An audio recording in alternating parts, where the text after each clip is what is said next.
შეზღუდული შესაძლებლობების მქონე პირთა უფლებების დაცვის საერთაშორისო დღესთან დაკავშირებულ კამპანიას ბავშვთა და ახალგაზრდობის ეროვნული ცენტრი აგრძელებს.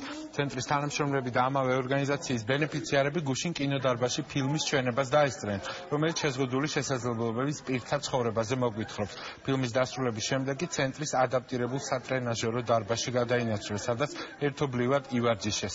დღეს კი ბავშვთა და ახალგაზრდობის ეროვნული ცენტრის ბენეფიციარები და თანამშრომლები წინასწარ შერჩეულ ორ ლოკაციაზე გარე აქტივობაში ჩაერთვებიან. ცენტრი აქტიურად არის ჩართული შეზღუდული შესაძლებლობების მქონე პირების სამოქალაქო ინტეგრაციის, ასევე სოციალური ინკლუზიის ნაწილში. მომავალ წელთან დაკავშირებით საკმაოდ სერიოზული გეგმები გვაქვს. მნიშვნელოვანი აქცია, ძალიან მაყოფილი ვარ, ფიზიკურად უფრო წინსვლა არის.